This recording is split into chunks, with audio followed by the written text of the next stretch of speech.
जय श्री राम सभी को।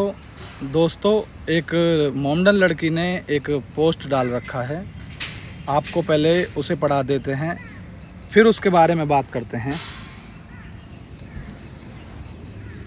देखो, पत्थर के सामने चाहे नारियल फोड़ो या सिर, न्याय के लिए कानून, स्वास्थ्य के लिए अस्पताल और शिक्षा के लिए विद्यालय ही काम आएगा।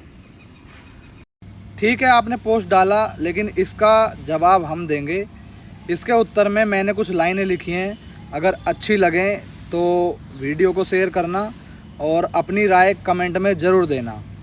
आपको बताते हैं, जब कानून नहीं था तो सनातन धर्म का न्याय था, और जब ये अंधी सड़ी हुई शिक्षा नहीं थी तो सनातन धर्म के गुरुकुल थे, और जब ये अस्पताल का ठग रैकेट नहीं चलता था तब प्रकृति से सटीक उपचार किया जाता था।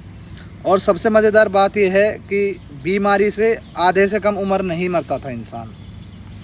जब 100 से 150 साल की उम्र हो जाया करती थी तब इंसान को कुछ होता था।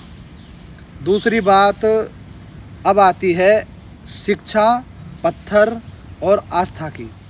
जब शिक्षा में सफलता नहीं मिलती तो आत्मविश्वास बढ़ाने के लिए पत्थर के सामने सर रखने से सुकून मिलता है, इसे कहते हैं आस्था।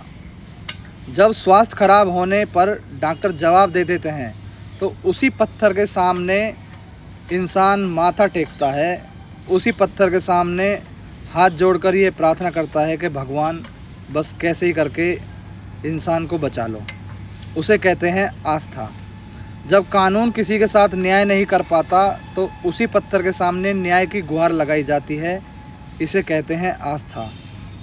लोग माँ बाप भी नहीं पूजते हैं, लेकिन बाद में माँ बाप पत्थर के बनवाकर मूर्ति बनवा लेते हैं और फिर उनकी पूजा करते हैं, इसे कहते हैं आस्था।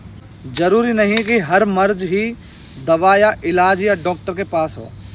हर मर्ज की दवा डॉक्टर के पास नहीं होती। ज़रूरी नहीं कि हर किसी को कानून ही न्याय दे। कभी कभी कानून किसी के साथ उल्टा भी कर देता है, दवा भी नहीं लग पाती है, और किसी किसी को शिक्षा भी ऐसी नहीं मिलती है कि तुम सर्वगुण संपन्न हो जाओ।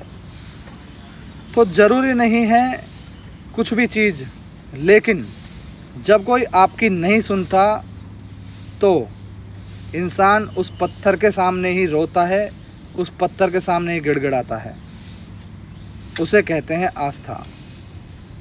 तो कुछ डालने से पहले सोच लिया करो। जय श्री राम।